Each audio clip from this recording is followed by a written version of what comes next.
Bully Online: The Rise, the Fall, and the Lessons. Now this is what happens when you take a beloved Rockstar IP, polished trailer, influencer push, a membership tier, and then, poof, a takedown. Alright, you buckers. Bully Online ended in January, with the explanation given that legal pressure made continuation of the project impossible. Since then, that explanation has been repeated across articles, Jimmy, videos, and discussions. Please say something. James? What? Who are you? At the same time, there has been no public official clarification from Rockstar Games or Take-Two Interactive, outlining their position or offering general guidance. That absence of information has left fans and creators filling in the gaps themselves, and that's where confusion starts. One example of this confusion involves early access and coffee support during Bully Online's early days. At that time, early access perks were offered through Coffee, with roughly 70 supporters contributing around $8 each, whether it's one-time purchase or monthly subscription. Today we break down the timeline, the red flags, Ko-fi nonsense, and why this blew up. Way before Bully Online ever existed, there was Bully, Rockstar's cult classic from 2006. It never got an official multiplayer mode, but it built a passionate fanbase that kept the game alive for years. That fanbase created mods, servers, and communities, some tiny, some massive. Creators learned how to build polished experiences, but they also learned the hard lesson. When a fan project looks and acts like a commercial product, rights holders notice. That background is crucial to understanding what happened with Bully Online. The announcement looked slick, don't get us wrong. YouTube influencers amplified it. That visibility brought players and hype fast. But visibility is a double-edged sword. It makes a fan project look like a product. Rights holders notice that. The more polished and public you are, the more you invite scrutiny.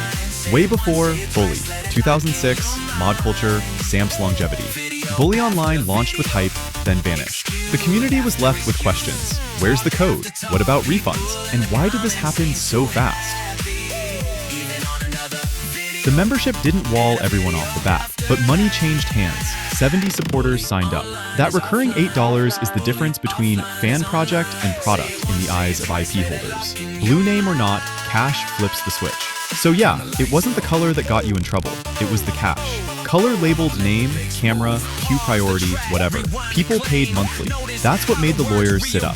Refunds, missing code, and the rest? That's a whole other dumpster fire we'll roast later. Rights holders flag one multiplayer project.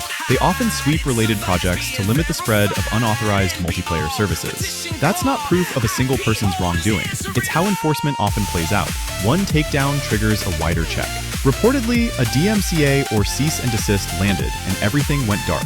Fine legal letters happen, but here's the thing. If you're going to wave a legal letter around as the reason everything vanished, show it. Don't hide behind, we can't say, or it's private. If the letter exists and you complied, post a redacted copy. If you refunded people, show the receipts. If you didn't, stop pretending. If you're building a fan project, here's practical advice. Don't monetize the mod itself. Server donations are one thing. Selling access or perks tied to the mod is another. Be transparent. If you claim open source, post the code publicly and keep it accessible. Document refunds and transactions. If money changes hands, keep clear records. Get legal advice. Doesn't automatically erase poor communication, missing money, or unmet expectations, especially when multiple supporters are publicly saying they never received one. Saying "we offered" isn't the same as "everyone was refunded." Then there's the emotional victory lap. We brought people together, we made smiles, we sparked interest, we revived Bully. Cool. That part can be true and still not excuse the lack of clarity, shifting narratives, or disappearing announcements. Not openness. Especially when comments are being deleted, announcements quietly disappear, and moderators are left enforcing rules instead of answering basic questions.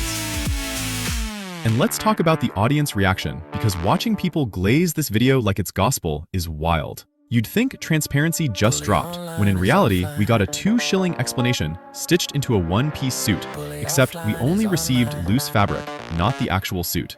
Final thought, if Bully Online truly went as far as it possibly could, then the least that journey deserves is straight answers. Right now, the legacy isn't confusion because people are speculating. It's confusion because the story keeps changing depending on which part you're talking about. You didn't kill the project, but this video didn't save your credibility either.